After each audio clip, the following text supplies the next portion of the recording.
Miami-Dade Parks, Recreation, and Open Spaces Department would like to welcome you to the public hearing for the Ludlam Trail Corridor Project Development and Environment Study, also referred to as a PD&E study.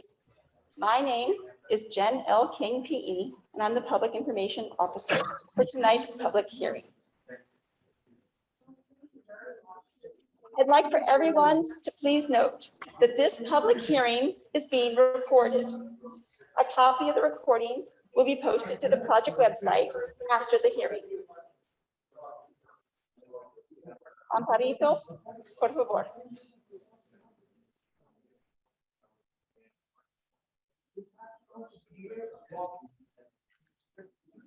Si usted necesita ayuda de traducción durante la reunión, por favor comunicarse conmigo. Usted puede presionar el botón de mano levantada o pedir ayuda con la traducción a través del chat y un miembro de nuestro equipo lo asistirá. Muchas gracias.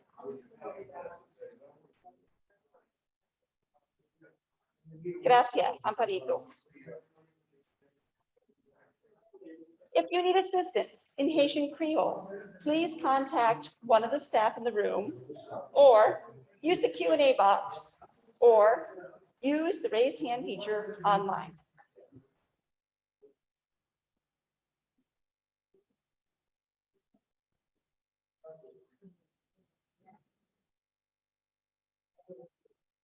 Now I will review how to communicate with the team for those of you who are attending virtually. Currently, all microphones other than presenters are muted. Our online moderator tonight is Ms. Kelly Stoll from AECOM. She will coordinate the online portion of tonight's meeting.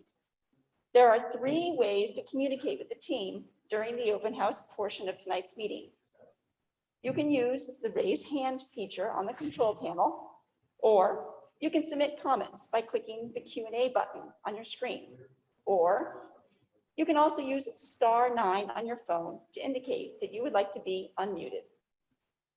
At the completion of the open house at 6:30, all microphones will again be muted and will remain muted until the completion of the public hearing formal presentation. If you experience technical difficulties, please call the number on the screen. This number is also listed in the Q&A session. Tonight's agenda for the Ludlam Trail PD&E study public hearing is as follows. I'll try to speak. Thank you. Tonight's agenda for the Ludlam Trail PD&E study public hearing is as follows. We'll start with some opening remarks from Ms. Maria I. Nardi, who is the director of the Miami-Dade County Parks, Recreation, and Open Spaces. Then we will be welcomed by the county's project manager, Ms. Alyssa Turtletaub. Next, our consultant project manager, Mr. Marty P., AICP, will provide a brief introduction of the project and our team. At that point, I will come back on and welcome any elected officials or their representatives to self-introduce themselves. If you happen to be online, please use the raise hand feature and our moderator will unmute you. After that, we'll introduce our team of panelists, and then we will begin the open house period of tonight's meeting. During the open house, you may interact with the team and the panelists, and you can ask questions. At 6:30 p.m., all microphones will be muted, and we will begin a formal presentation. Following the presentation, we will open the official comment period for the public hearing. With that, I'm going to turn it over to Kelly and Director Nardi.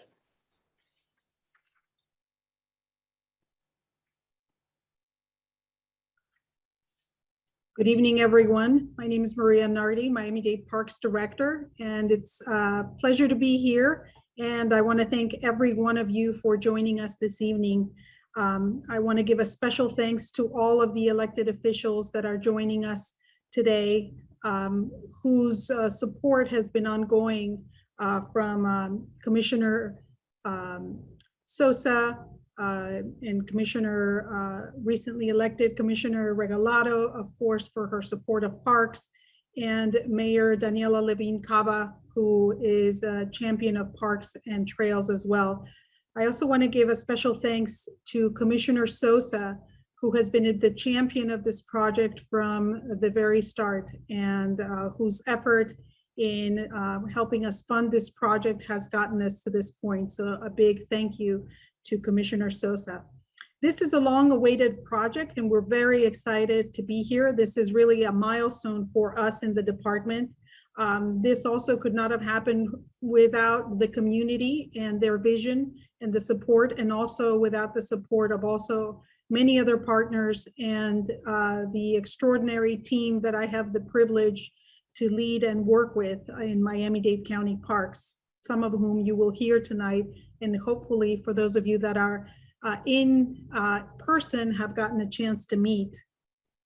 This is Ludlam Trail is going to be an iconic greenway as part of the Miami Loop Greenway system that we have been working on for many years. This is part of the Miami-Dade County Parks, Recreation, Open Spaces Master Plan vision for developing a 500-mile trail system throughout Miami-Dade County. This is a portion of it that is at the heart of the community, the Miami Loop, that we've been working on. So we thank everyone once again for being here. And of course, thank you to FDOT District 6 for being partners in this project.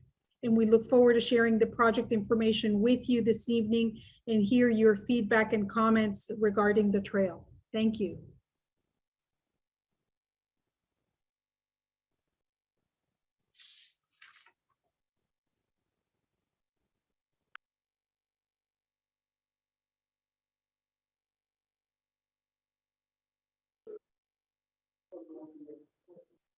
Good evening. My name is Alyssa Turtletop, and I'm the project manager with Miami-Dade County Parks, Recreation, and Open Spaces. It is my honor and privilege to be here with you tonight, and thank you so much for joining us this evening for the Ludlam Trail public hearing. The Ludlam Trail will be a 5.6-mile non-motorized use trail for bicyclists, pedestrian, joggers, and other ways to connect to work, school, home, and activity centers. So with that, I say thank you for joining us, and we look forward to providing information and hearing your feedback about the Ludlam Trail. Thank you very much, Alyssa. And now, Mr. Marty Pete.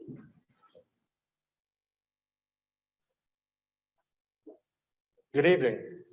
Thank you, Alyssa. Again, my name is Marty Pete, and I'd also like to thank you for joining us tonight. This public hearing is for the Miami-Dade County project. I'm sorry, I skipped ahead. This public hearing is for Miami-Dade County project number 403-502-15-001 and state financial management number 444-236-1-22-01.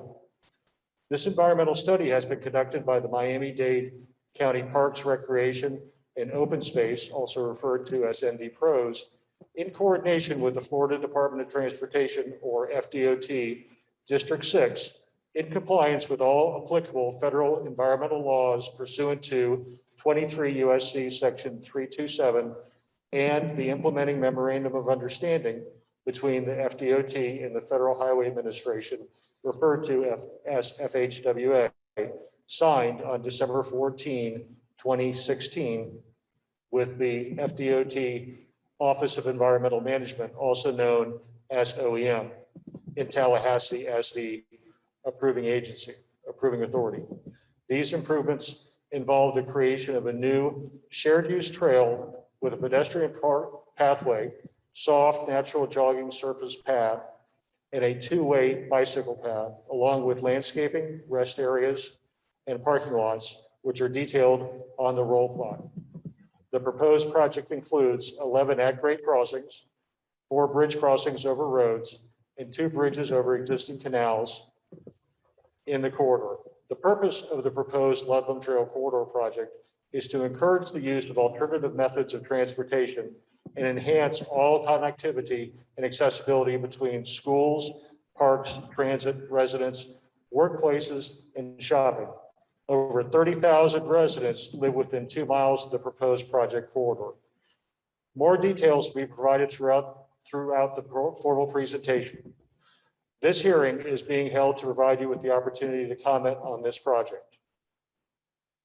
It takes a multidisciplinary team to complete the Ludlam Trail PD&E project.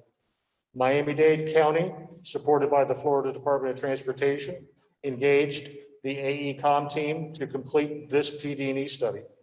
Our AECOM team includes Dover, Cole and Partners for trail design and support, Janus Research Incorporated for historic and archaeological resources, Marlin Engineering Incorporated for structural support, C.H. Perez and Associates for survey, GeoSol Incorporated for geotechnical evaluation, and Caltran Engineering Group Incorporated, who completed our traffic study. And with that brief introduction, I'll turn it back over to Jen.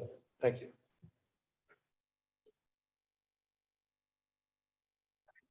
Thank you, Marty. At this time, we would like to recognize any federal, state, county, or city officials who may be present tonight. Are there any officials who would like to be recognized? Please stand up if you are here in the room, or please select the raise hand feature on the control panel if you are attending online. And our moderator will be able to unmute you. So Kelly? do you Yes, have anybody- Commissioner Sosa is joining us. Commissioner Sosa, the floor is yours. Oh, thank you very much. And for me, it's a pleasure that I was invited to join all of you and the community for this public hearing. But first of all, what I want is to recognize the wonderful staff of the Miami-Dade County Parks Department and the many county employees who join us tonight. They have been an essential part of this effort that brings us one step closer to seeing the Ludlam Trail become a reality. And today, to all of them, each one of you, I'm very grateful. When we say Ludlam Trail, it is so much more than just another green space. Ludlam Trail is about connectivity and community. Once completed, the Ludlam Trail will connect over 35,000 people within a half-mile radius. Whether you live on different streets from 7th to 80th, you will have access to 5 schools, 4 parks, and 2 transit hubs along the 5-mile corridor of the Ludlam Trail. And those who live close by will be able to access activities for their enjoyment. I am so proud that we have reached this important stage of the process, but much progress has been achieved because these have been teamwork.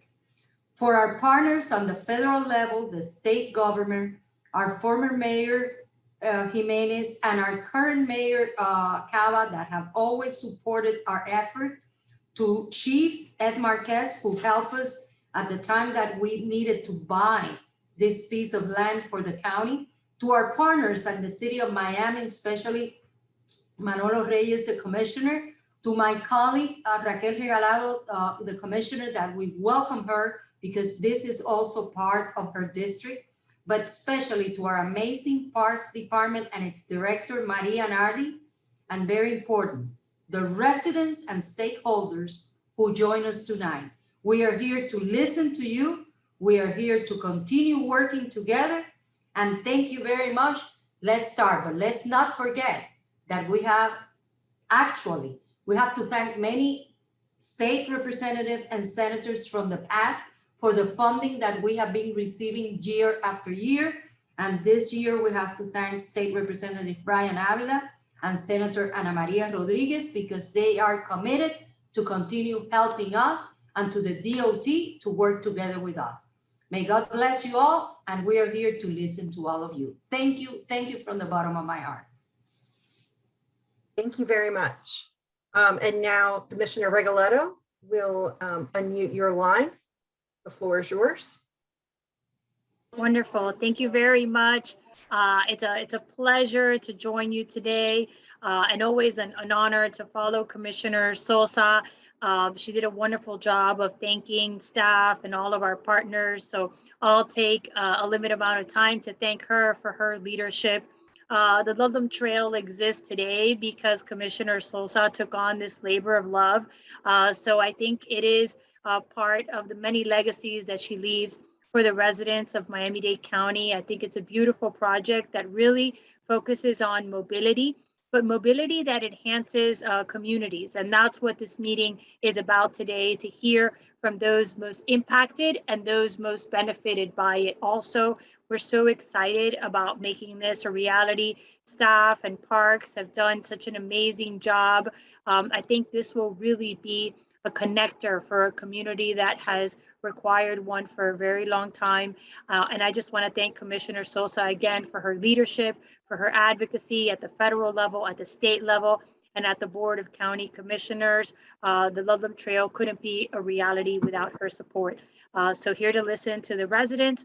And once again, thanks to all of our partners and staff. Kelly, do we have any other elected officials with their hands raised that would like to speak at this time? Hello?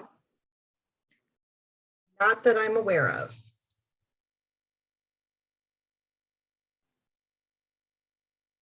In that case, do we have anybody here present in the room who would like to be recognized?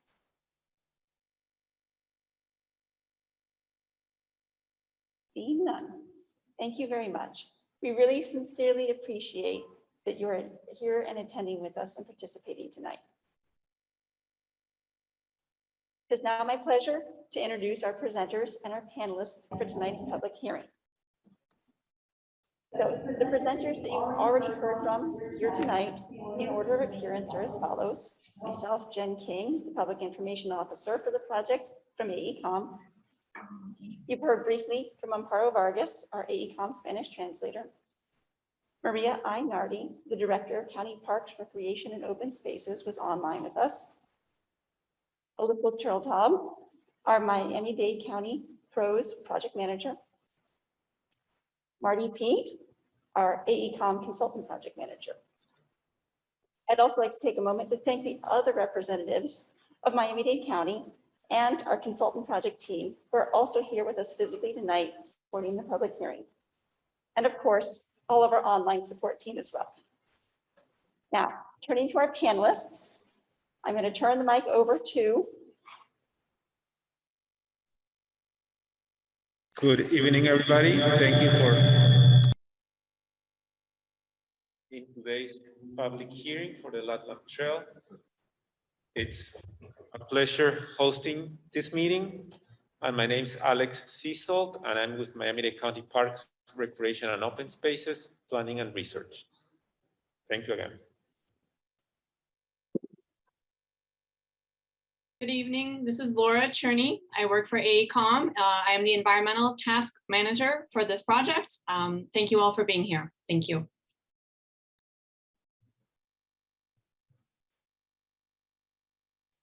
Good evening, everybody. This is Babu Marabushi. I'm with AECOM. I'm assisting this project with contamination concerns. Thank you.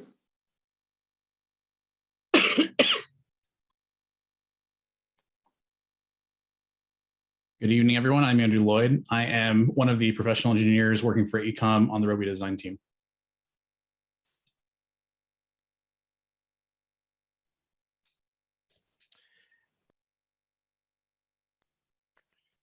Good evening. My name is Saul Perez. I'm with AECOM in charge of the structures group.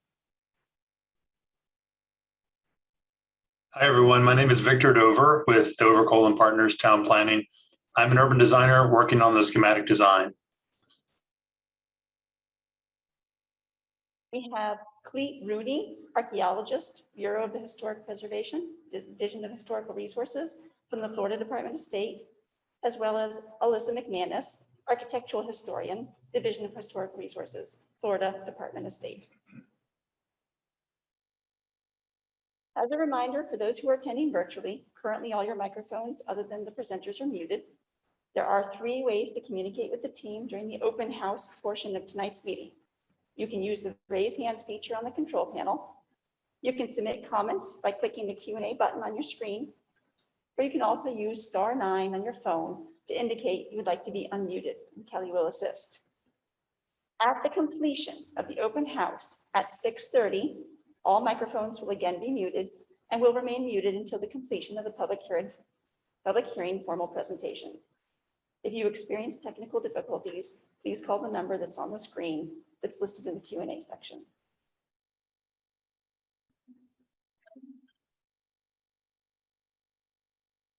So at this point, we are in the open house period, so please feel free to interact with our team and the panelists online during the open house. The displays are provided both in the room and online at the project website, which is miamidade.gov/Ludlam Trail. We have boards, the roll plot, and all the documents on display available here in the room and online. The formal presentation will begin at 6:30. Please note, any verbal statements that are made during the open house period will not be captured as a formal comment for the public hearing. If you would like to make a statement for the public record, please do that during the official comment period, which is going to open up after tonight's presentation. You can also type it directly into the Q&A button. With that, I'm going to turn the microphone off and encourage everybody to please talk to the panelists here in the room and online.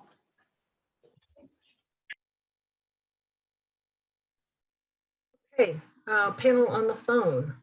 We have a couple of questions in the Q&A box. The first is regarding the corridor between Southwest 56th Street and Southwest 60th Street. Is there a plan to build any public restroom facilities or place benches along that area?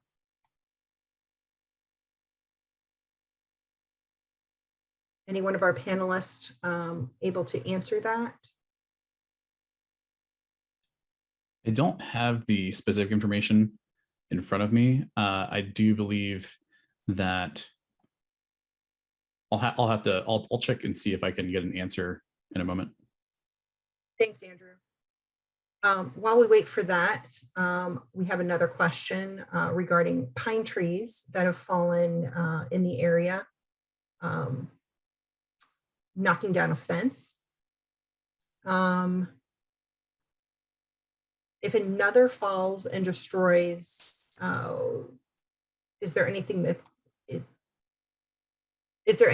will happen as far as the county goes? It seems like this is a question not specifically regarding Ludlam Trail, but more of a question for the county itself. So if anyone from the county would like to answer, we'd be happy to take that. Otherwise, we can take this offline and get back to you at another time following this meeting. Yes, I think if we can have a little bit more information on where the trees are and what is it in, we can look into it a little bit more. I'm going to remind folks, I'm seeing some things pop through in the chat. Please make sure you use the question and answer box so that we can take these down, or use the raise hand feature. I'm going to open some of those lines right now with the raise hand feature. I know Mr. Carlos Rangel has asked to speak, so I'm going to open your mic. Mr. Rangel? Yes, good evening. I'm Carlos Rangel, and I am the Vice President of the Homeowner Association for Lake Ridge. We're located right off of 71st Avenue, in the back of our property from 48th Lane to 53rd Lane backs up to Ludlam Trail. And the residents are very concerned. Some of them have been here since 1970 when this was built, and the original owners, and they're older, and we pride ourselves in having a safe, secure facility. And we love the idea of having the park built. We think it's a great use of space. We're very concerned about security. When you start clearing that area back there, it's going to expose the back of our property to the park, and the privacy is going to, you know, go away. And plus, you can have a view of the lake, and I think it's going to encourage a lot of people to maybe want to go over the fence and go fishing or do whatever. But right now we have a gated community with one entrance on 72nd Avenue, and we're very concerned about it. The residents wrote, we wrote a letter, and 129 of our 170 representatives from 129 of the 170 homes signed the letter, and we addressed it to Commissioner Sosa because we didn't know who to address it to, expressing our concerns. What we would like to happen is have an 8-foot fence built across the back, or else, you know, it's going to, like I said, it's going to expose our community to the open space, and that would be really bad for our community. We won't have that privacy we had before. So I first of all, I have these letters. I want to know who to send them to. I don't know whether to send them to Ms. Sosa, who's on the initiative here, or to our District 7 Commissioner, Raquel Regalado. If you could answer that question, that would help. And I know that probably you're going to provide policing of the area, but we think that's not enough. We really feel that we need a buffer back there. We need a wall behind us, either a wall or an 8-foot fence to, you know, retain our privacy. Thank you.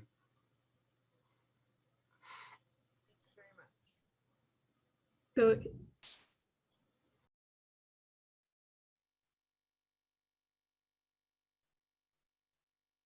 Maria, was that you?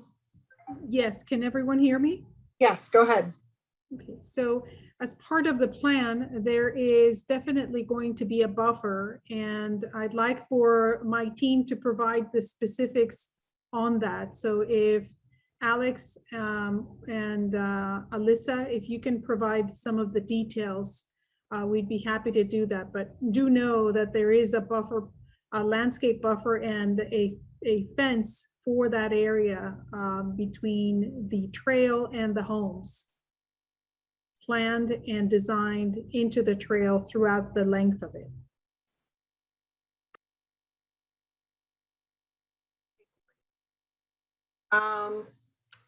The next question we have in the chat is from Patrick, and I don't want to ruin your last name by trying to pronounce it, but I believe we are going to get to this in the presentation about the timeline for the project. So if you have any other questions, that's going to be up next. We have another question regarding canoe and kayak access, if there will be anything that intersects allowing that in the new plans. Anyone address that?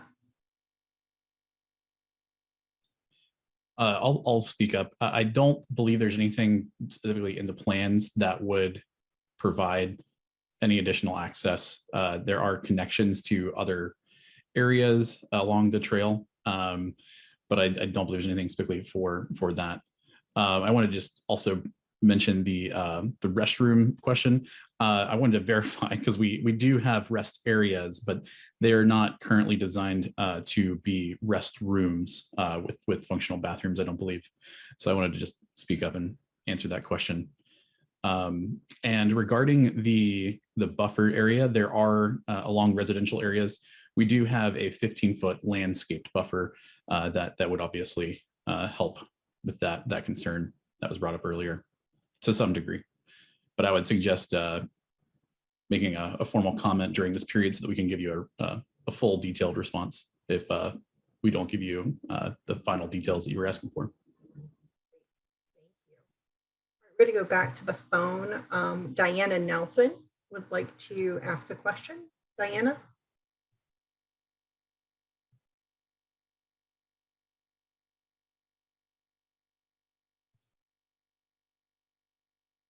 Diana? I was only commenting about the sound. Thank you. Sorry? I was only commenting about the sound, and I was able to work it out by calling in. Okay, great. Thank you. Thank you. All right, Caroline Parker.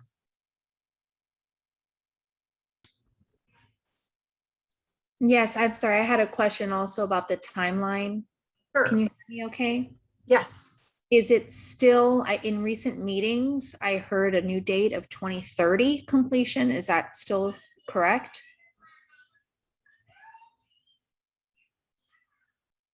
And also I wondered, is there still parking planned in the Waterway neighborhood at the access point?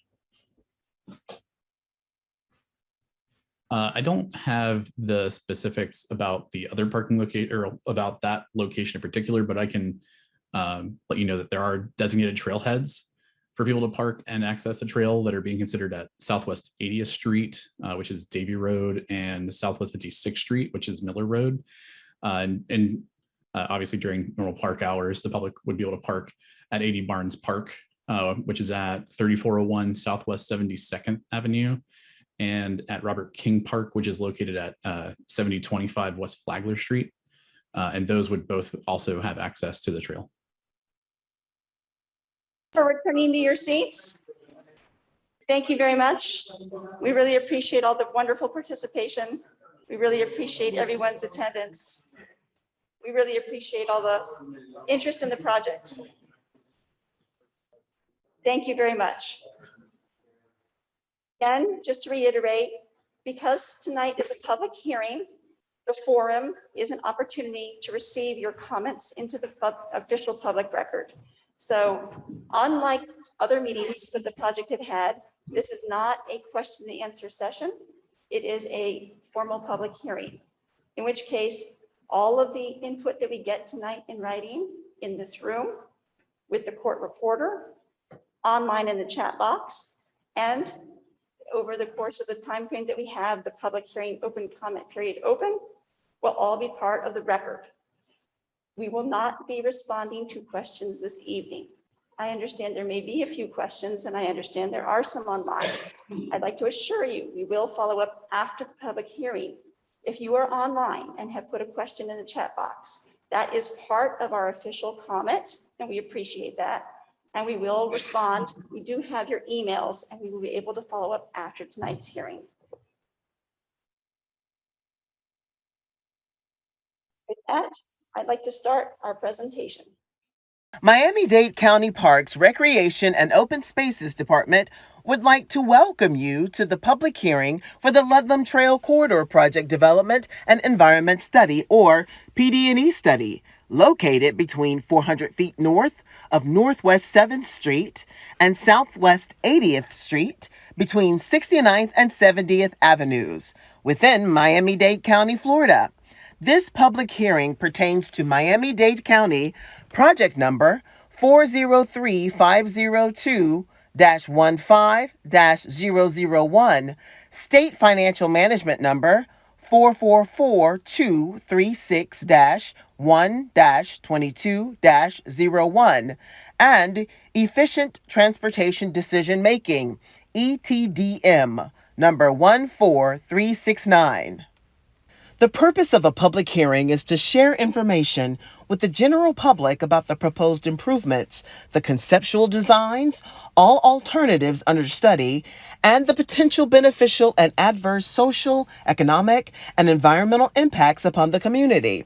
The public hearing also serves as an official forum, providing an opportunity for members of the public to express their opinions regarding the project.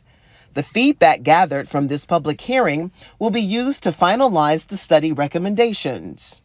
There are three primary components of a public hearing: an open house, a formal presentation, and a period for public comment. The first portion of the public hearing, the open house, has already occurred prior to this presentation. During the open house, the public was invited to view the project displays, speak directly with the project team, and provide comments, either in writing or verbally, to the court reporter. The second component of a public hearing is this presentation, which will explain the project's purpose and need, the PD&E study alternatives, potential impacts, both beneficial and adverse, and proposed methods to mitigate adverse project impacts. The third part of the public hearing will be a formal comment period, which will follow this presentation. The public will have the opportunity to provide oral statements at the microphone or online, or to provide comments in writing at the meeting or online, or speak directly to the court reporter. This public hearing was advertised consistent with the federal and state requirements shown on this slide. Section 120525 Florida Statutes, Section 286011 Florida Statutes, Section 335199 Florida Statutes, Section 339155 Florida Statutes, Americans with Disabilities Act of 1990, Title VI of the Civil Rights Act of 1964, and other non-discrimination laws. 49 CFR Part 24, Uniform Relocation Assistance and Real Property Acquisition for Federal and Federally Assisted Programs. 40 CFR Part 1506, Other Requirements of NEPA. This public hearing is intended to fulfill the requirements of Chapter 86-308, Laws of Florida, designating Cal Ocho as a state historic highway. Representatives from the Division of Historical Resources, Florida Department of State, are in attendance and available at tonight's public hearing.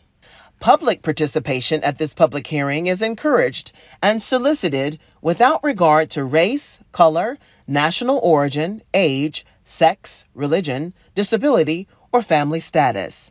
Persons wishing to express any concerns about Title VI may do so by contacting Miami-Dade County, the FDOT District 6 office, or the Tallahassee office of the FDOT. This contact information is also provided in the project fact sheet and on a sign displayed at this hearing. The environmental review, consultation, and other actions required by applicable federal environmental laws for this project are being or have been carried out by the Florida Department of Transportation pursuant to 23 U.S.C. Section 327 and a Memorandum of Understanding dated December 14, 2016, and executed by the Federal Highway Administration and the FDOT. The FDOT Office of Environmental Management, OEM, in Tallahassee is the approving authority. This presentation will cover the project's purpose and need, how the project is consistent with local and regional transportation plans, the project alternatives considered in the PD&E study, and the potential impacts, both beneficial and adverse, the project may have on the surrounding environment. The proposed project limits extend along a segment of the former Florida East Coast Railroad corridor between 400 feet north of Northwest 7th Street and Southwest 80th Street between 69th and 70th Avenues. The project study area is located within unincorporated Miami-Dade County and the City of Miami. A transportation project generally has 5 phases. This Ludlam Trail project has already completed the advanced land acquisition process, with approval from FDOT in 2018. This project is currently in the PD&E phase. The next phase will be the final design phase. Public involvement is solicited throughout the PD&E phase and all project development phases. A PD&E study develops alternatives that address the project's purpose and need. The process requires continuous interaction with the public and project stakeholders to identify and address issues. As noted in blue on the graphic, this project is at a point in the PD&E study where the preferred alternative is being presented at tonight's public hearing. The next step will be to incorporate input from this public hearing into the final decision-making process. For this Ludlam Trail PD&E study, once the comment period closes 21 days after the public hearing on September 14th, 2021, and after public feedback has been considered, a decision will be made by Miami-Dade County on the preferred action, and final PD&E documents will be submitted for the project acceptance. The goal of a PD&E study is to obtain location and design concept acceptance, or LDCA, from the FDOT Office of Environmental Management in Tallahassee, which will allow the project to move to the next phase, final design. The purpose of the proposed Ludlam Trail Corridor project is to encourage the use of alternate modes of transportation and enhance overall connectivity and accessibility to schools, parks, transit stations, bus stops, residences, workplaces, and shopping. The need for the proposed project is based on the following criteria. 1. System linkage. The Ludlam Trail will be a vital component of the Miami-Dade County Trail Network, linking a system of parks, greenways, trails, and water trails, while offering a reliable transportation alternative. 2. Social and economic demand. The Ludlam Trail is anticipated to improve public mobility for walking and biking to schools, parks, and transit stations, resulting in a reduction of daily vehicle trips in the project vicinity. By providing additional non-motorized transportation options, fewer vehicles will likely travel on the surrounding roadway network, which will help to reduce traffic congestion on major arterials in the area. Furthermore, the proposed project will enhance mobility and strengthen connections to neighboring communities, providing increased opportunities for social and economic development, as well as recreational opportunities. This project is consistent with area transportation plans, including the FDOT Work Program State Transportation Improvement Program, STIP. The project is also included in the Miami-Dade Transportation Planning Organization's TPO, Transportation Improvement Program, TIP. Ludlam Trail is also noted in the TPO Long Range Transportation Plan, LRTP, for the current plan period.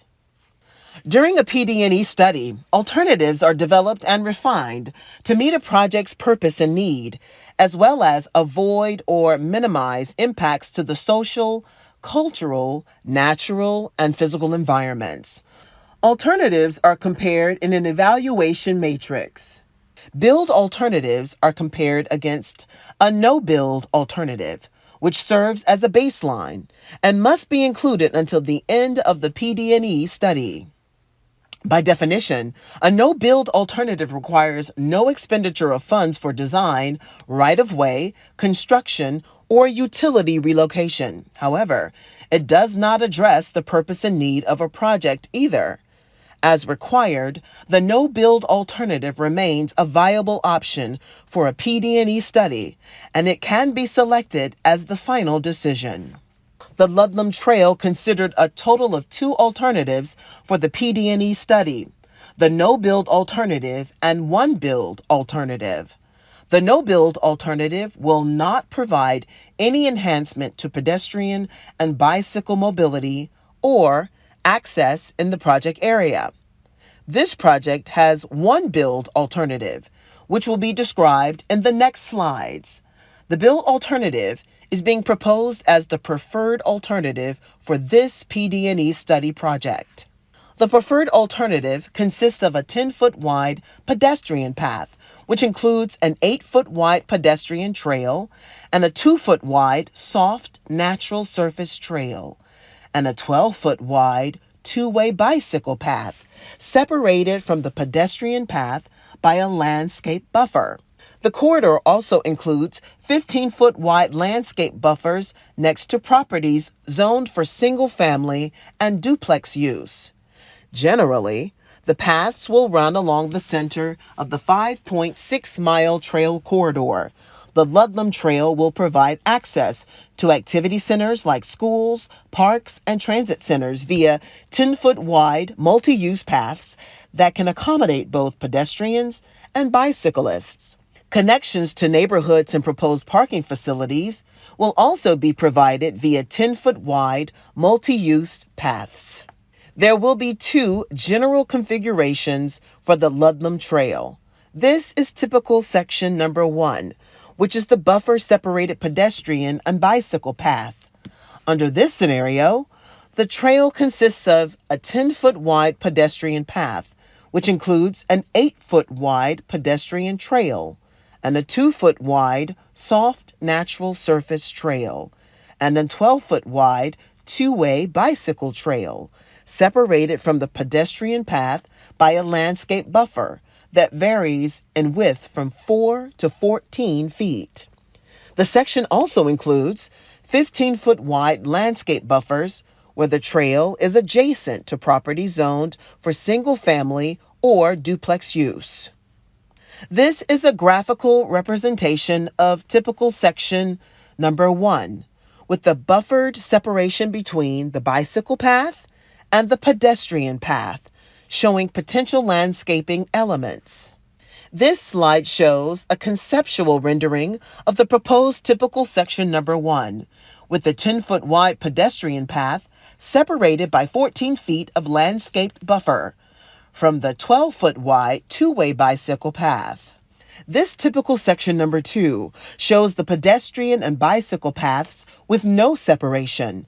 Under this scenario, the trail consists of a 5.5 to 10-foot wide pedestrian trail, which includes a 2-foot wide, soft, natural surface path, in addition to a 12-foot wide, two-way bicycle trail immediately adjacent to one another with pavement markings. While the majority of the length of the 5.6-mile-long trail has a 10-foot wide pedestrian path, in a few areas, the width transitions and narrows down. This happens whenever the path approaches a roadway crossing, an overpass bridge, or a development zone area. The section also includes 15-foot wide landscape buffers where the trail is adjacent to property zoned for a single-family or duplex use. This is a graphical representation of typical section number 2, with the pedestrian and bicycle trails adjacent to each other, with an 18-inch stripe between the paths, showing potential landscaping elements. This slide shows a conceptual rendering of the proposed typical section number 2, with the pedestrian path directly adjacent to the two-way bicycle path, separated by an 18-inch paint stripe, which will occur occasionally throughout the trail, where it approaches roadway crossings, overpass bridges, or development zone areas. This typical section shows the pedestrian and bicycle paths on a bridge in a development zone. Under this condition, the trail consists of a 5.5-foot wide pedestrian trail and a 10-foot wide two-way bicycle trail immediately adjacent to one another with pavement markings. Within the project limits, there are a total of 6 bridges, 3 overpass bridges in development zones, 1 overpass bridge outside of development zones, and 2 bridges over canals. The bridges located outside of development zones will be wider than the section depicted here. This is a graphical representation of a bridge typical section in a development zone. There is a 6-inch stripe separating the pedestrian and bicycle paths. This slide shows a conceptual rendering of a proposed overpass bridge crossing for Ludlam Trail. 4 overpass bridges are proposed at SR 976, Southwest 40th Street, Bird Road, Southwest 24th Street, Coral Way, US 41, SR 90, Southwest 8th Street, Tamiami Trail, Cal Ocho, SR 968, West Flagler Street. The preferred alternative was evaluated in terms of its impacts to the social, natural, cultural, and physical environment. A Type 2 categorical exclusion, which summarizes the environmental impacts associated with the preferred alternative, was prepared and is available for review. No significant impacts are anticipated as a result of this project. The project will enhance both mobility and access for the overall community. The PD&E study documents have been available for public review since August 3rd, 2021. The documents are available for review at tonight's public hearing, and they will continue to be on display until September 14th, 2021. A sociocultural effects evaluation was conducted for this PD&E study. An analysis of the potential effects on the social environment concluded that the project would enhance the area's mobility and economic conditions. There are no impacts anticipated to the area's community resources. The preferred alternative will not cause disproportionately high and adverse effects on any minority or low-income populations. Enhanced landscaping is planned as part of the preferred alternative. This project is not expected to require the acquisition of additional right-of-way or cause any relocation of families or businesses. A natural resources evaluation was conducted for this PD&E study.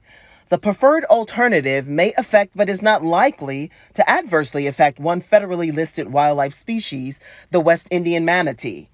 The manatee has a low probability of occurrence within the project area.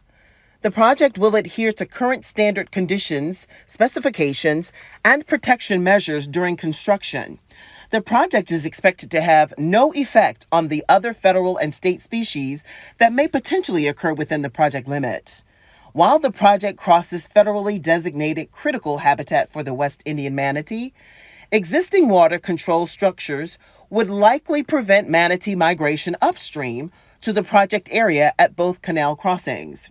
The preferred alternative will not result in the destruction or adverse modification of critical habitat, and it will not have negative impacts on water quality, floodplains, or the Biscayne sole source aquifer. A cultural resources assessment survey was conducted for this PD&E study. There are no archaeological resources identified within the area of potential effect for this project.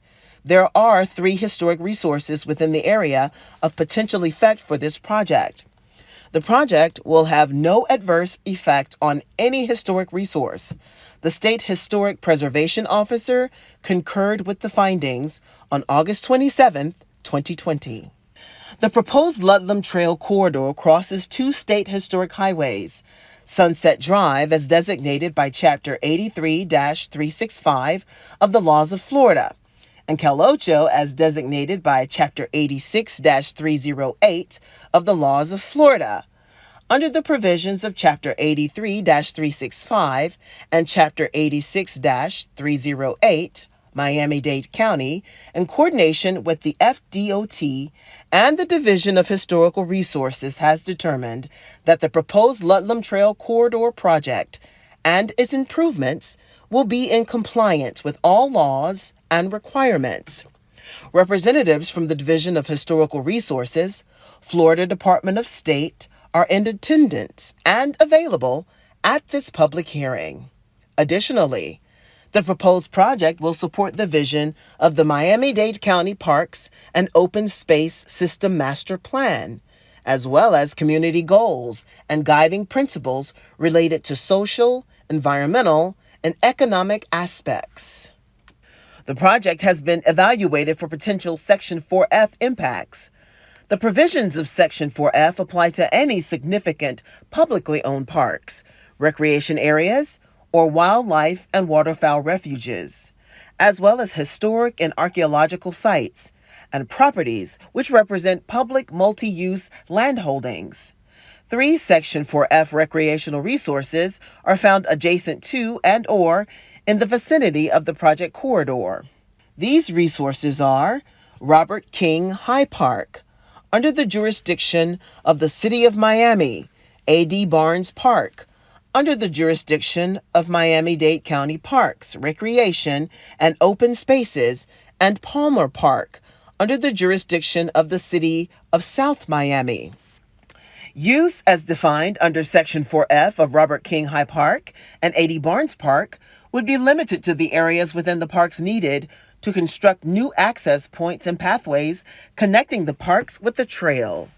The new pathways and access points are intended to enhance park accessibility while preserving existing park functions. Therefore, a Section 4F exemption determination was made that the preferred alternative will not adversely impact, but rather enhance the function of these 2 parks. Based on the distance of Palmer Park from the proposed project and the lack of project interaction with the park, a Section 4F no use determination was made. This project is not expected to create adverse impacts on air quality because the project area is in attainment for all national ambient air quality standards, and because the project is expected to not change the level of service and not change delay and congestion on any facilities within the study area. This project is a Type 3 project according to the provisions of 23 CFR 772 and Section 335.17 Florida statutes. Therefore, noise analysis or consideration of abatement measures is not required. There are no impacts to existing railroads. The majority of the existing utilities within the project limits are located along major arterial and local street crossings of the proposed Ludlam Trail. Based on the preliminary design and utility information available at this time, minimal impacts are anticipated to existing utilities. A contamination screening evaluation report was conducted for this PD&E study, and the analysis identified 15 sites with potential contamination concerns located within the half-mile study buffer area around the trail corridor. The sites were rated as high, medium, low, or no risk. The project corridor itself was identified as a high-risk site. Miami-Dade County will apply an appropriate engineering control plan of 1 foot of clean fill with high visibility, puncture-resistant fabric to address the contamination throughout the corridor. A Level 2 contamination assessment may be conducted during final design. The following 4 permits may be required by the project: a Clean Water Act Section 404 permit from the United States Army Corps of Engineers, an environmental resource permit from the South Florida Water Management District, a right-of-way permit also from the South Florida Water Management District, and a National Pollutant Discharge Elimination System permit from the Florida Department of Environmental Protection. The exact permit needs of the project will be determined in the final design phase. Right-of-way acquisition for Ludlam Trail was completed by Miami-Dade County in 2018 via an advanced acquisition process with FDOT approval. Because the trail is proposed to be developed within the existing right-of-way of a former railroad, relocation impacts to properties located along the trail are not anticipated. Additional right-of-way acquisition is not anticipated as a part of this project. The project will not cause any relocation of families or businesses.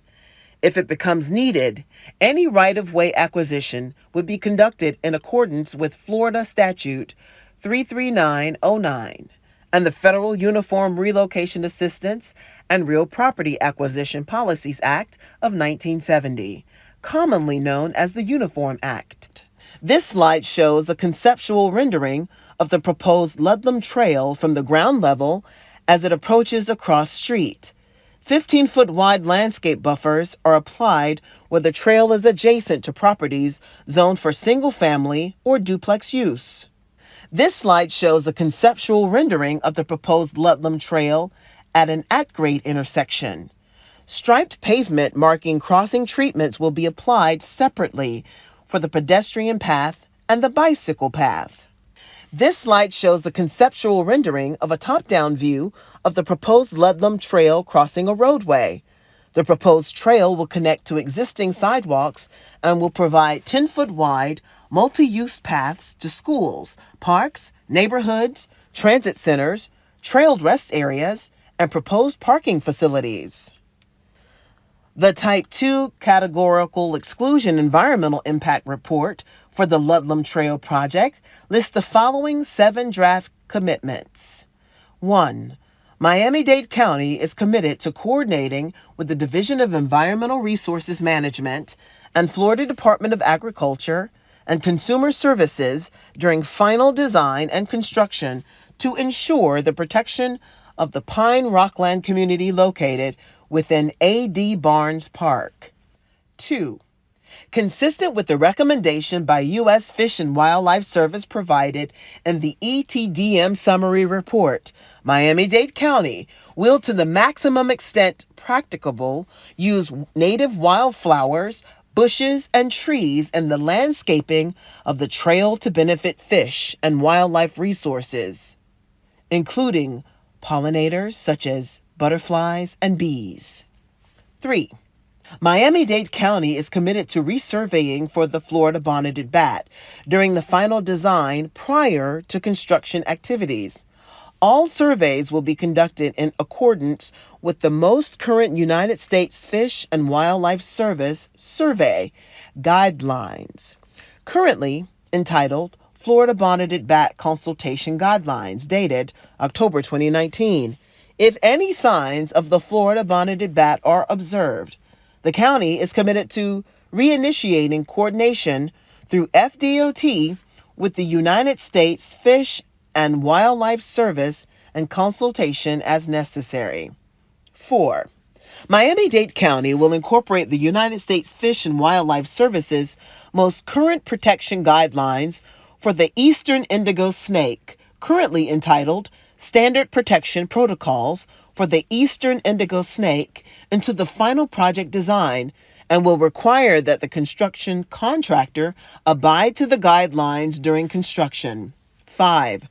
During the construction phase of this project, Miami-Dade County and their selected contractor will adhere to the U.S. Fish and Wildlife Service's standard manatee conditions for in-water work, 2011.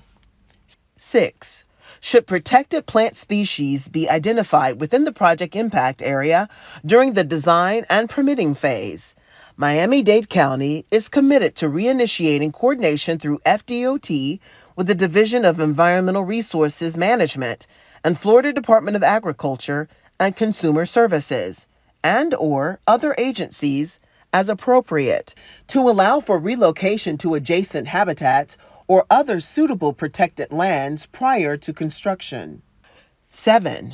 During the construction phase of this project, Miami-Dade County and their selected contractor will adhere to the Florida Stormwater Management Program per the Water Resources Implementation Rule, Chapter 62-40.431 FAC, and implement best management practices to avoid, where possible, and otherwise minimize adverse impacts to surface waters and water quality within the project limits.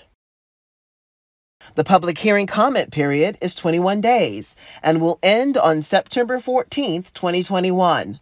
Location and design concept acceptance of the PD&E study is expected by the end of December 2021, allowing the project to move to the final design phase.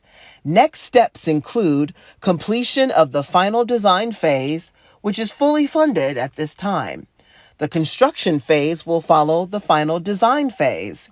The estimated preliminary base construction cost of the project is approximately $45 million. The next step for this PD&E study is to incorporate input from this public hearing into the decision-making process. After the comment period closes on September 14th, 2021, and public feedback has been considered, a decision will be made regarding the preferred alternative.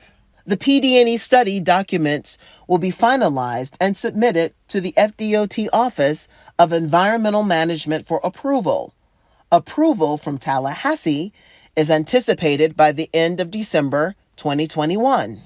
There have been various opportunities for the public to provide input on this project. A virtual public information meeting was held on November 19th, 2020. Miami-Dade County has posted project information on the county website since October 2020. Miami-Dade County has used several different media types to communicate information on this PD&E study, including direct mailing, newspaper advertisements, email, social media, and press releases.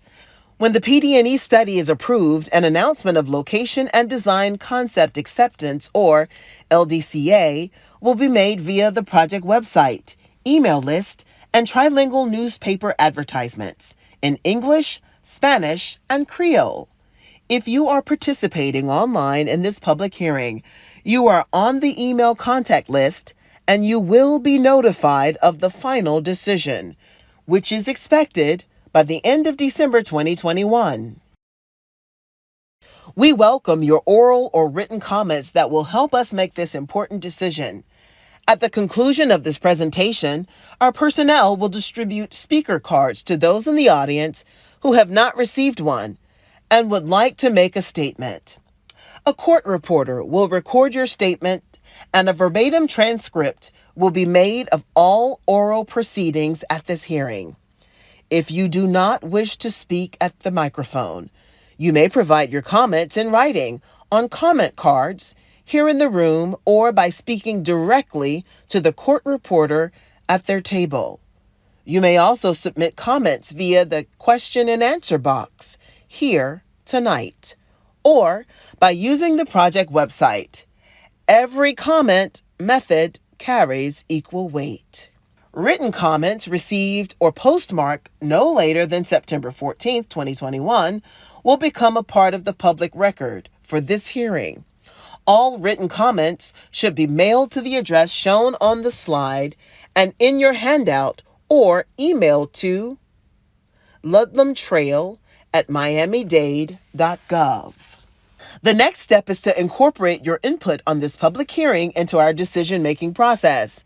After the comment period closes and your input has been considered, a decision will be made and the final PD&E document will be sent to the FDOT OEM, which based on the MOU signed with the FHWA on December 14th, 2016.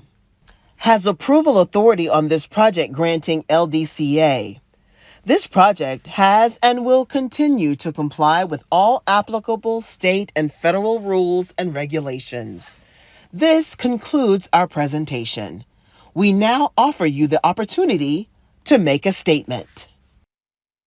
Again, at this time, we would like to recognize any federal, state, county, or city officials who may be present tonight if you did not get an opportunity at the beginning of the public hearing.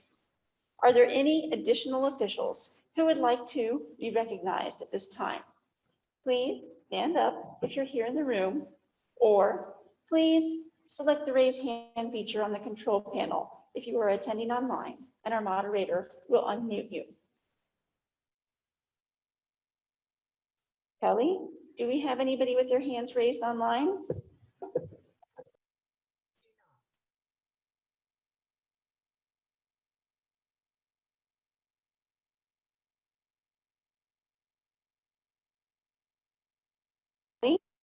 Do we have anybody with their hands raised online? Do not. Thank you. Do we have anybody here in the room? An elected official? Just a moment. Thank you. We are now in the official comment period portion of tonight's public hearing. I'd like to review how to communicate with our team for those who are attending the public hearing comment period virtually. Currently, all microphones other than presenters are muted, and they will remain muted until you are called upon. There are 3 ways to make a comment if you are online. You can use the raise hand icon on your screen, or you can submit your comment by clicking in the Q&A button that's on your screen, or you can use *9 on your phone to indicate that you would like to be unmuted. In a moment, our moderator will call on attendees to provide verbal comments in the order that hands were raised. Once your name is called, please ensure that you are not self-muted before you make your comment. If you experience any technical difficulties, please call the number on the screen, and this number is also listed in the Q&A section. Anyone desiring to make a statement or to present written views regarding the location, conceptual design, or social, economic, and environmental effects of the improvements will now have an opportunity to do so. If you're in the room and you would like to speak, please come to the microphone. Written statements may be presented in lieu of or in addition to oral statements. All written material received at this public hearing and/or postmarked no later than September 14th, 2021 will become a part of the public hearing record. All written comments should be addressed to Alyssa Turtletop, MS, Park Planning Section Supervisor, Planning and Research, Miami-Dade County Parks, Recreation, and Open Spaces at 275 Northwest 2nd Street, 4th floor, Miami, Florida, 33128, or by email to ludlamtrail@miamidade.gov. You may also use the project website to submit comments at www.miamidade.gov/Ludlam Trail. We will now begin taking comments. When you come forward, please state your name and your address clearly into the microphone. If you represent an organization, a municipality, or other public body, please provide us that information as well. We are asking that you limit your input to 2 minutes to allow others to speak. If you have additional comments, you may continue after other people have had an opportunity to comment. Please come to the microphone so that the court reporter will be able to get a complete record of your comments. If you are online, please remember to unmute yourself after the moderator unmutes you. So at this time, I'm going to ask, did we have speaker cards? Thank you, Jen. At this moment, I'd like to call Mr. Eric Tolbert to the microphone.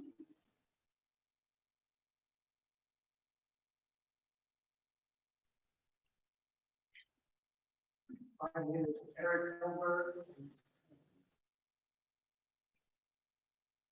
My name is Eric Tolberg. I'm a professional engineer. I live at 7884 Southwest 179 Terrace, Palmetto Bay, Florida. You should consider a through truss steel or aluminum bridge over the roads rather than a concrete beam supported bridge. The reason is that a through truss bridge allows the path and the cyclists to go through the trusses on the side. So they don't have to climb an extra 2 or 3 feet. And so your ramps don't have to be an extra 2 or 3 feet higher and therefore 50 foot longer. The total cost would be less, and you can use a very good paint system if you're concerned about how long the bridge will last. We've built bridges across between platforms in the open ocean. And so I'm sure you can get a bridge to last a long time in Miami-Dade County. This would make a little bit easier to climb the ramps to the bridge. It would make the ramps a little shorter. And I think it would also be a little bit less expensive. That is, use a through truss steel or aluminum bridge rather than a bridge supported on concrete beams from below. Thank you. Thank you. Kelly, I'm going to go over to you to see if we have any hands raised online for people who would like to make a comment.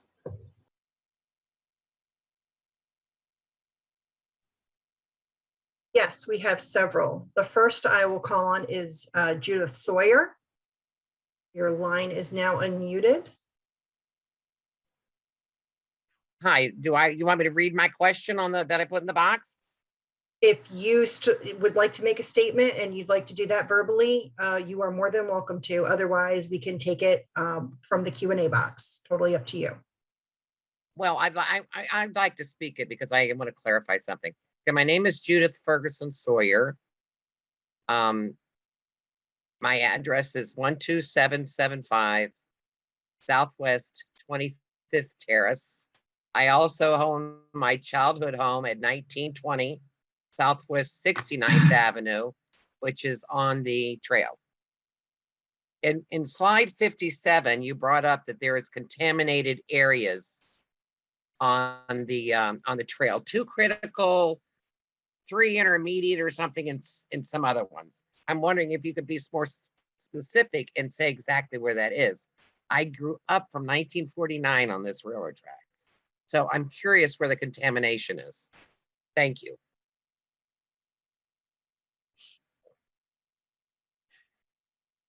Just make a mention here as a reminder, this is not a question and answer session. This is a period of comment.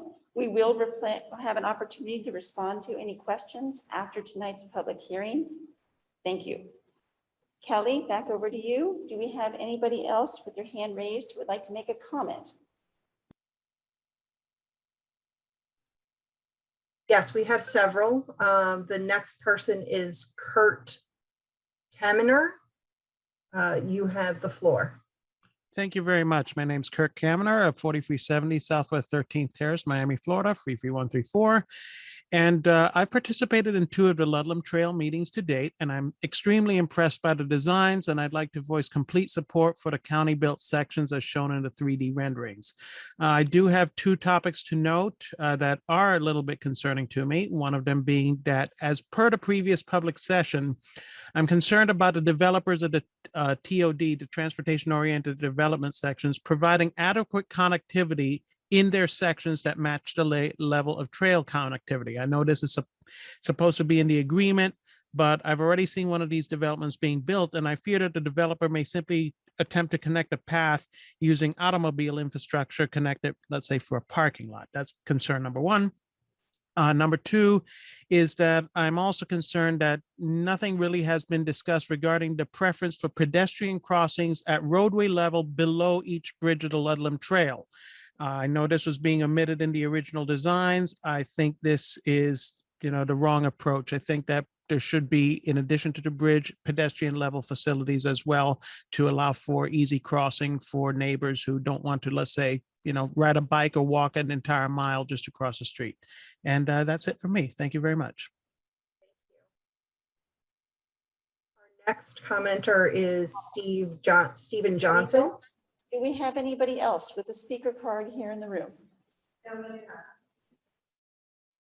Again, you're more than welcome. The speaker cards are available. If you'd like to approach the microphone, you're welcome to do so. Kelly, I'm going to turn back over to you. Do we have anybody else online who would like to make a comment? Yes, we have quite a few. First is Stephen Johnson.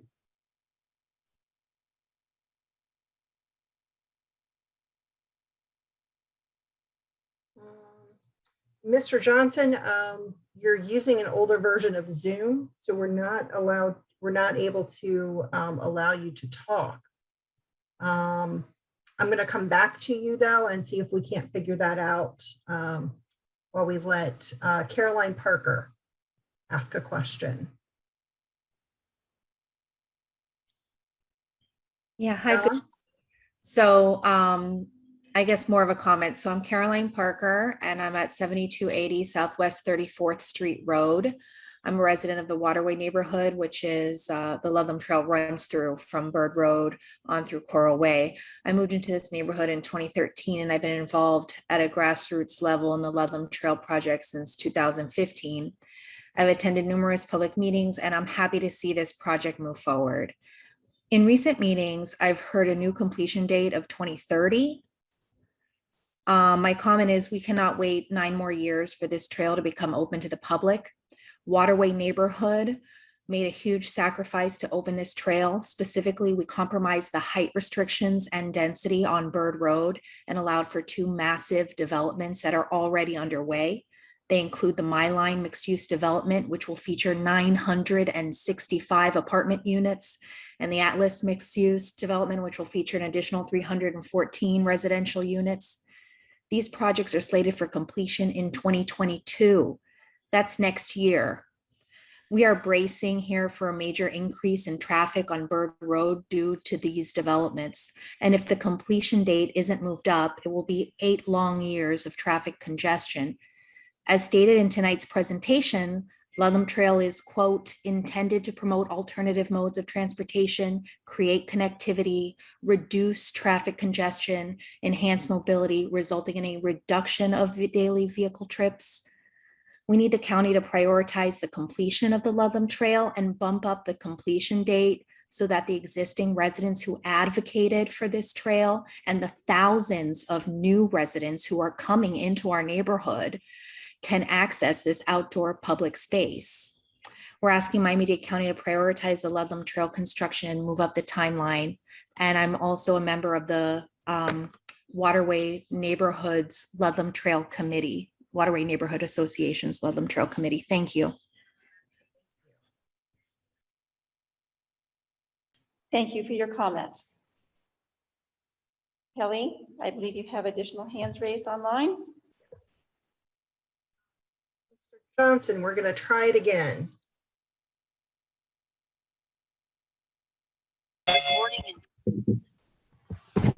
Hi, this is Steve Johnson. Can you hear me okay? Yes. Yeah, I'm a member of the LTNA, Ludlam Trail Neighborhood Association. Thanks for hearing us.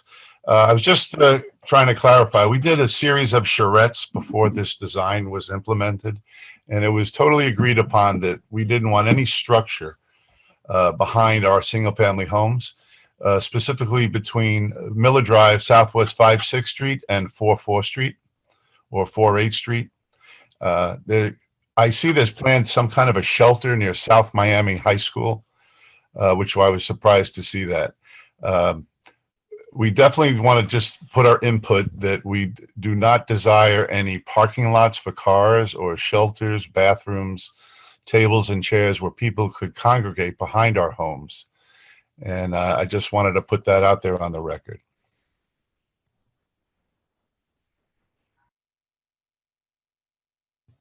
Thank you for that comment. Kelly? Mr. Martin.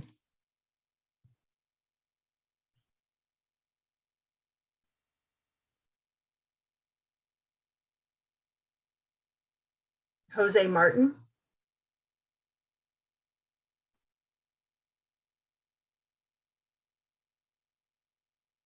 Okay, we'll come back to you. Carlos Rangel. Yes, hi. Thank you for letting me speak again. First, listening to the presentation was very well done, and I applaud you all for the work you're doing. I hope this happens sooner than later because it's a great project. If you could only clarify, keep saying single family or duplex homes will have a buffer. We live in a townhome community, and the property behind us is homeowner association property. So if you could clear that up, that would be great. And I also like to put on record a letter that was signed by 129 of our residents that we're going to deliver to our commissioner in District 7. I'd like to read it. It's a short letter that 129 residents signed from our community, and so we can put that on record. And it's as a resident of Lake Ridge Townhomes, with a continuous portion of the proposed Ludlam Trail between 48th Lane and 53rd Lane, I am requesting your assistance with a matter of great importance, maintaining the security and privacy of our 45-year-old, 170 townhome community. We respectfully request that the construction of an 8-foot fence along the portion of our property adjacent to the trail and a protective landscaping to be included as part of an official plan, design, and ultimate construction of the Ludlam Trail. The Ludlam Trail will be open to the public around the clock. Our quiet, tranquil family development is situated on 22-acre private lake that naturally serves as a wildlife habitat and a sanctuary for our residents. We want to prevent non-residents and trespassers from interfering with our safety and our quality of life and the restrictions regarding the use of the lake. Your assistance with the important matter to the Lake Ridge Townhome community will be greatly appreciated. And this was signed by 129 of our residents, and I will be delivering it to the commissioner, but I just wanted to put it on record. Thank you for letting me speak. Thank you very much. I believe we have another speaker card here in the room. Amparito. Thank you. At this time, I'd like to call Mr. Eric Tass to the microphone.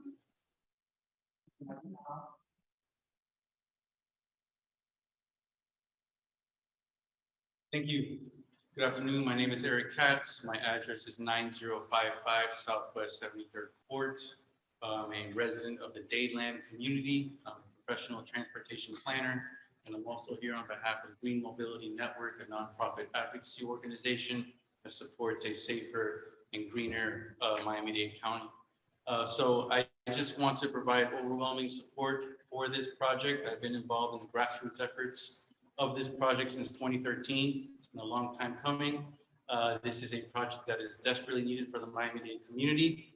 But as a resident of Dadeland, I'd also like to stress that I think there is a huge opportunity, and hopefully it's not a missed opportunity, to have the Ludlam Trail have a seamless connection with the underline. Right now, the project is terminating at Southwest 80th Street. That leaves about a quarter mile to half mile gap to have a seamless and safe connection between various world-class trails. There's even the South Day Trail when you go south. So this project has an opportunity to really enhance the non-motorized connectivity for Miami-Dade County, which I'm sure we all know that this county needs.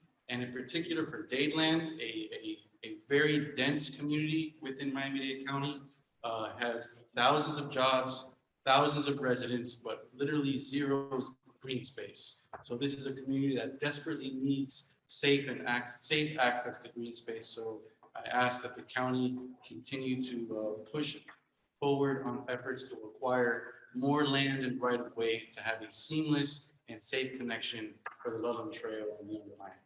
Overall, thank you, and my credit to Miami-Dade County, FDOT, and the whole project team on all their hard work. Thank you. Thank you very much for that comment. Kelly, I'm going to turn it back to you if you have additional hands online for additional comments. We'll try Mr. Martin again.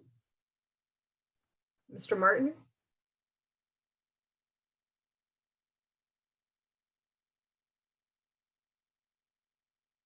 Okay.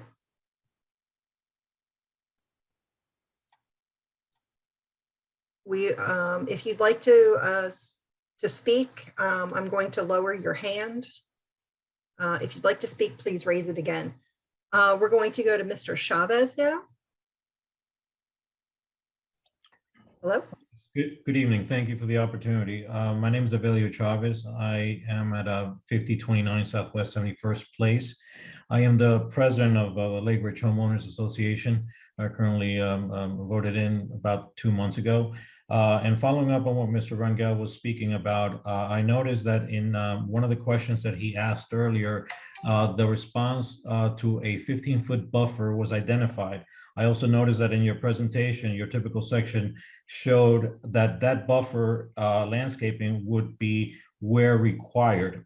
Looking at the plans online, the landscaping buffer through our property is not identified on our side. It's identified on the properties across from us. So we will not have that 15-foot landscape buffer area that we are asking for. In addition, you're showing 3 access points to the Lake Ridge community, which it's kind of excessive, and would really like to have the design team maybe reach out to our homeowners association to discuss a little bit about those impacts and how that will impact us severely, as well as another gentleman that spoke earlier. You are showing 2 shelters within our property as well, and we are requesting for those not to be at those locations, as they will increase the disruption to our community. So again, I would like further conversations with the design team if possible. I think we are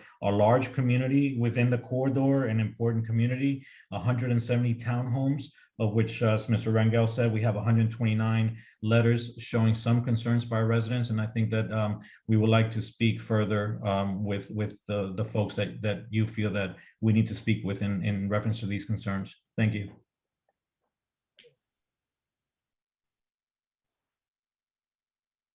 Thank you very much.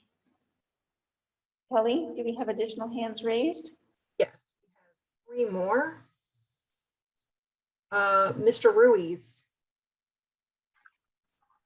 Yeah, hi. Frankie Ruiz, 3575 West Glencoe Street. That's Miami, Florida, 33133. I am a proud co-founder of the Friends of the Ludlam Trail. Been on this project for about 10 years. Got two quick comments. Well, three, I should say. One is to continue supporting wholeheartedly the process. Two, along the same lines, is let's speed it up wherever possible. I've heard that 9-year thing being thrown around. We need to speed this up. It's been way too long. And the third comment is in regards to getting access now rather than later, where possible. The trail was accessible, and I understand there's contamination, but there's got to be a way to open up sections so that residents that live nearby can use parts of this trail legally. There has to be a way. We can't wait for every detail to be in place to open up parts of it. It doesn't have to be fully finished. They were using it before with gravel. No reason why we can't continue to use it. And actually, one more point, I would encourage the use of impact reducing surfacing throughout the trail, in addition to any ADA requirements and so forth. Everything doesn't have to be paved or pavers. This is, again, a trail. So hoping that they take into account the aging population, runners and so forth that don't need to constantly pound pavement. That's about it. Thank you.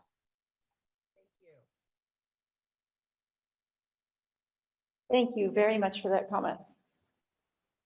Do we have additional folks here in the room with a comment card? This time I'd like to call John Edward Smith to the microphone.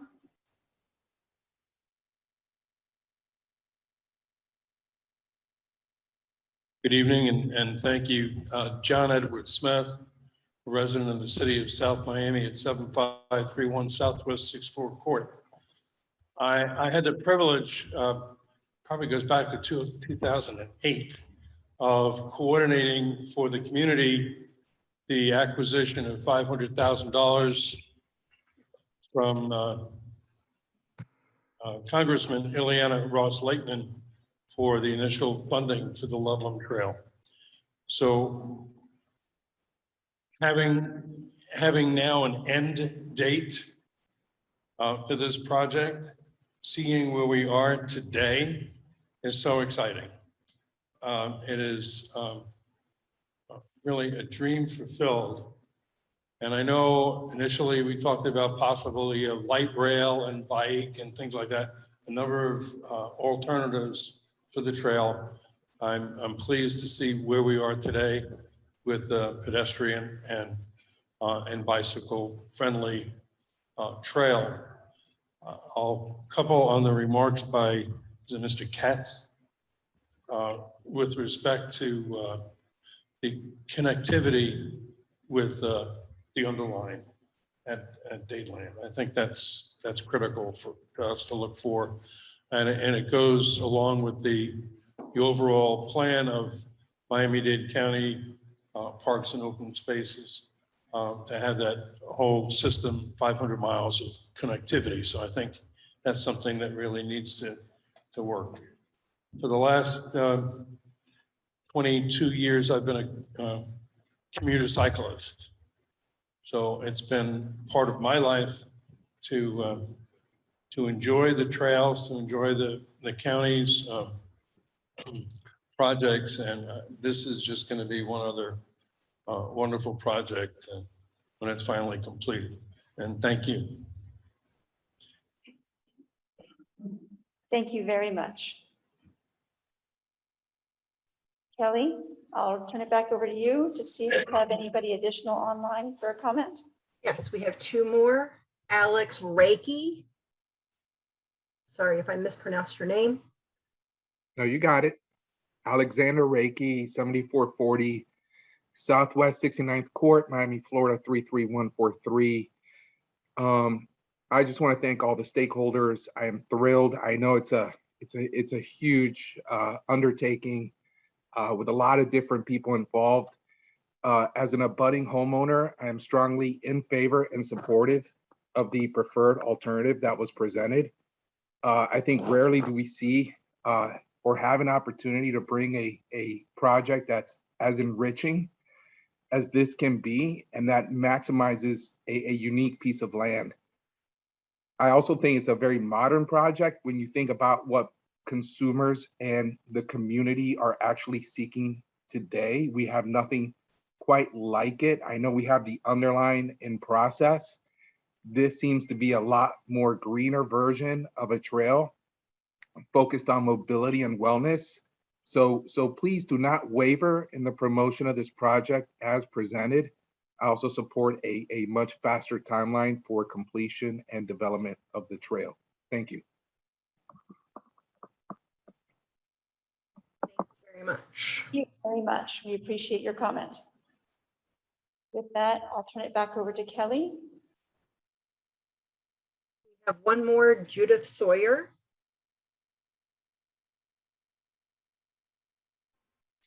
Yes, I was just trying to clarify the Q&A box opposed to comments. Remember, I had referenced your slide 57. Thank you, though. Okay, thank you.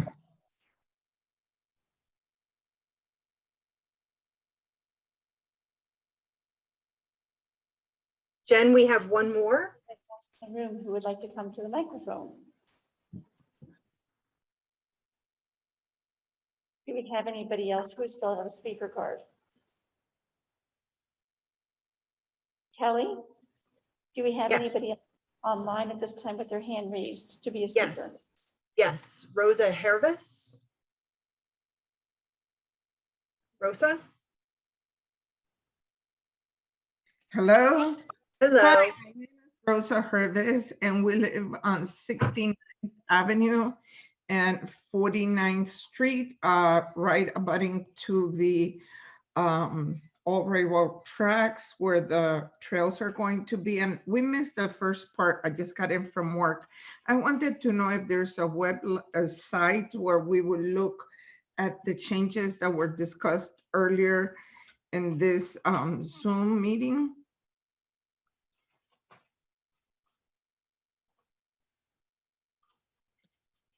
Hello? Comment period, but I will answer the question. All of the materials that are available here tonight are available on our website, and you're welcome to go there. It's live right now. That website address is www.miamidade.gov/Ludlam Trail. I'm not sure if you had additional comment to make, so I'll turn it back to Kelly. Thank you.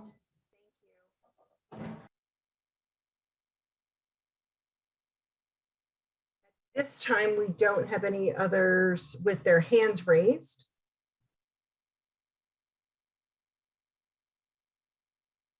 But if you would like to make a comment, the raise hand button is at the bottom of your screen. Comment period will remain open until 8 p.m. So everybody is welcome to come to the microphone, to go to the court reporter, to fill out a speaker card. I also encourage you to please come. We have a comment table. You're welcome to make a comment and leave it in the comment box. We will stay online and we will stay here with the comment period open until 8 p.m. So Kelly, again, do we have anybody who has raised their hand? No, we do not.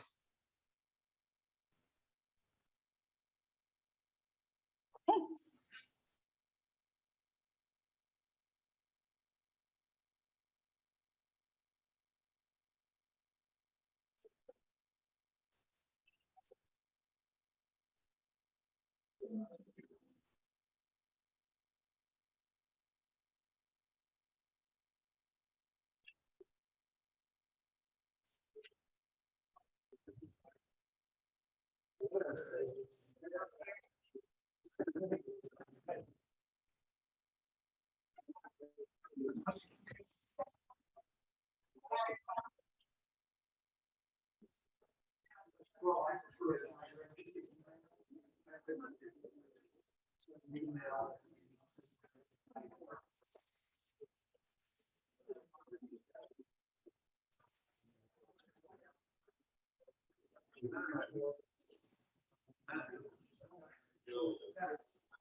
Kelly, I will periodically, between now and 8 o'clock, check back in with you to see if anybody has raised their hand. In fact, we do have a raise.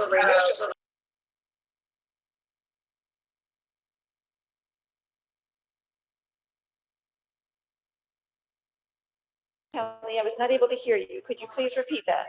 Yes, we do have a raised hand. Commissioner Sosa has raised her hand.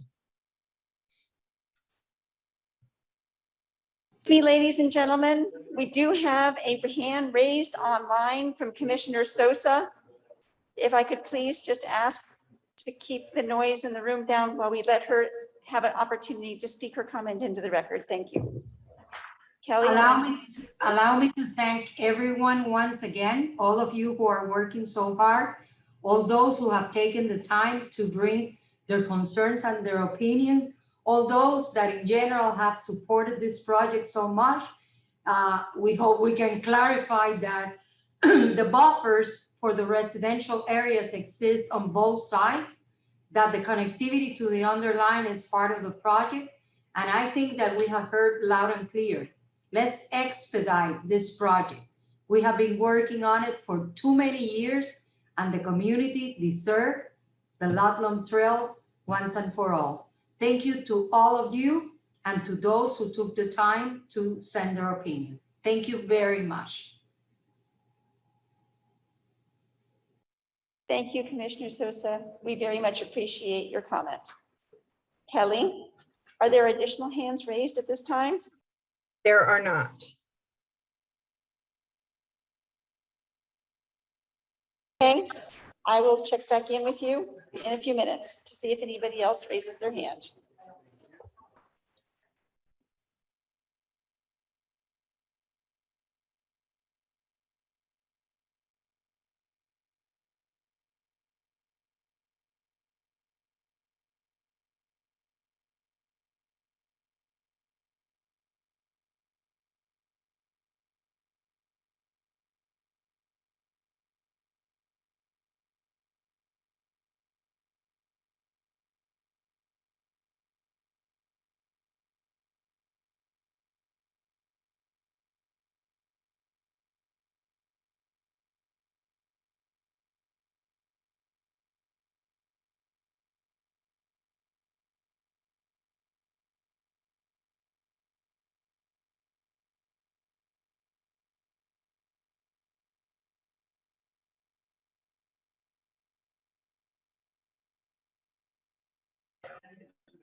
Excuse me again for those in the room. I believe we do have an additional comment. Somebody online who has raised their hand. I'm going to go ahead and have Kelly mute. If I could ask everyone to try to keep the volume in the room down so we can hear this person's comment for the record. Thank you. Commissioner Regalado would like to speak. Thank you. Thank you very much. To echo Commissioner Sosa's comments, really thank you for everyone. We've both been listening attentively, as have our staff. We want to thank Miami-Dade County staff and all our partners for participating in this. For me, it's been very educational. Unlike Commissioner Sosa, who's been involved in this for many years, I've been recently elected, and it's really wonderful to hear from all the different residents that have been involved in this process for such a long time. We're more than happy to assist Commissioner Sosa in the expediting of this. I think we all agree that the sooner the better. And thank you for your time and for participating in this event. Commissioner Regalado, we very much appreciate your comment. Thank you so much. Kelly, again, do we have additional hands raised for additional comments? No, we do not.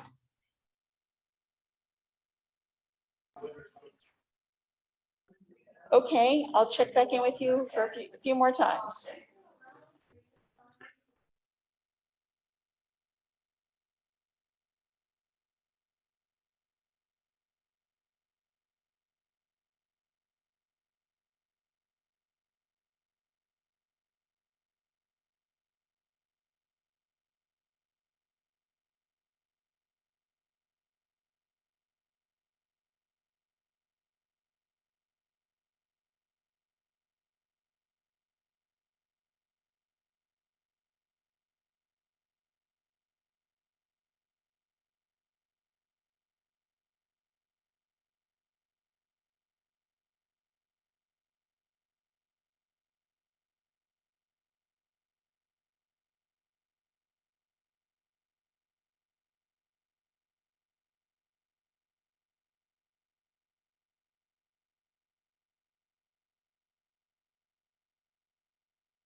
p.m.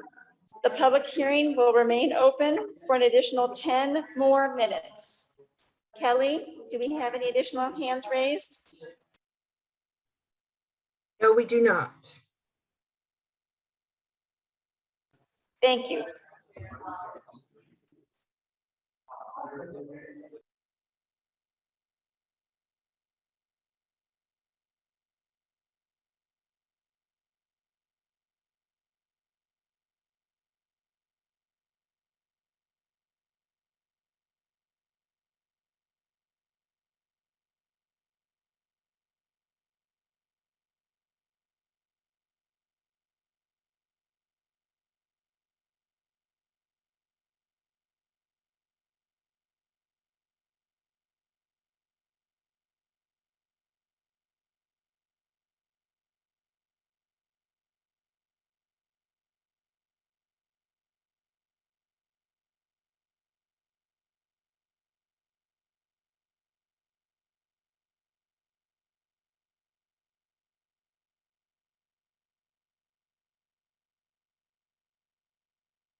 Comment?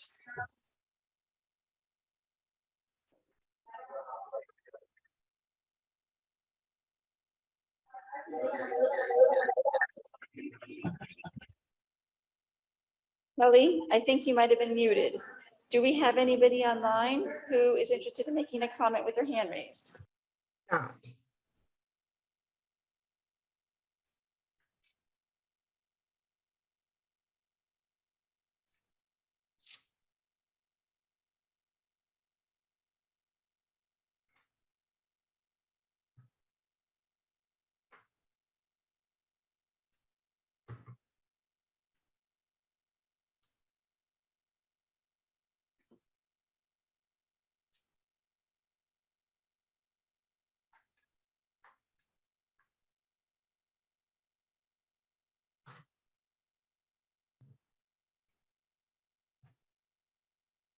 speak?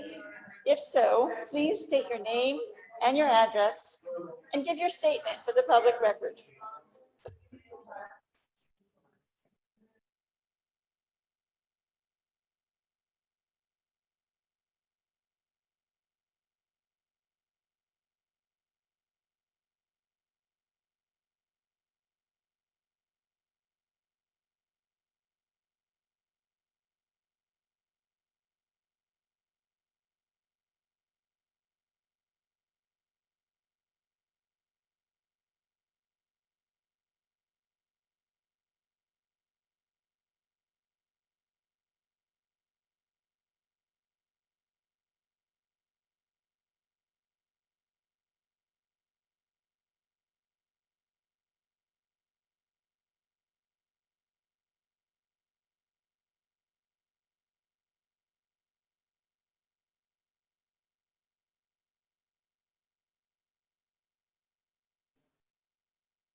The verbatim transcript of this hearing's oral proceeding, together with all written material received as a part of the public hearing record, and all studies, displays, and informational material provided at the hearing will be made a part of the project decision-making process and will be available on the project website at www.miamidade.gov/Ludlam Trail.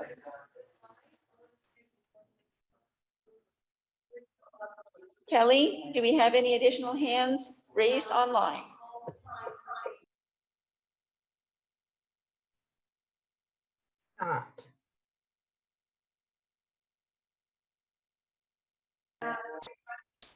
Thank you, Kelly.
This time, we would like to recognize any federal, state, county, or city officials who may be present tonight if you did not get an opportunity earlier in the public hearing. Are there any additional officials who would like to be recognized at this time? Please stand up if you are here in the room, or please select the raise hand feature online. And our moderator will unmute you. Kelly, do we have anybody online with the hand raised? You have someone with a hand raised, Sean Lee.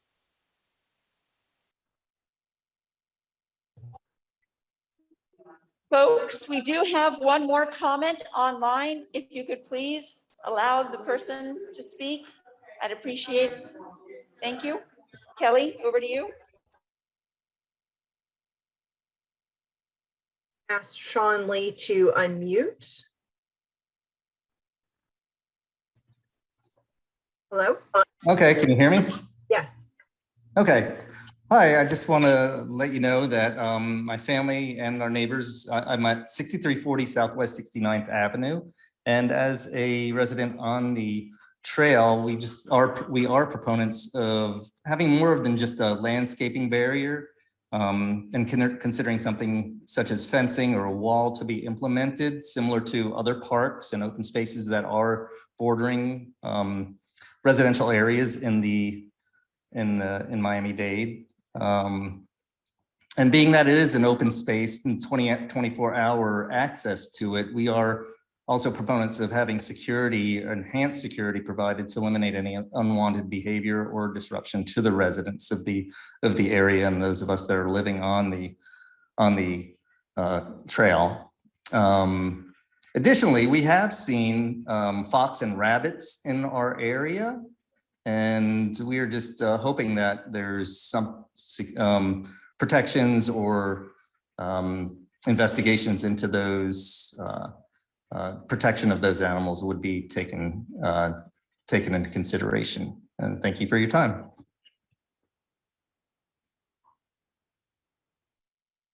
Thank you very much for your comment. Kelly, do we have anybody additional with their hand raised at this time?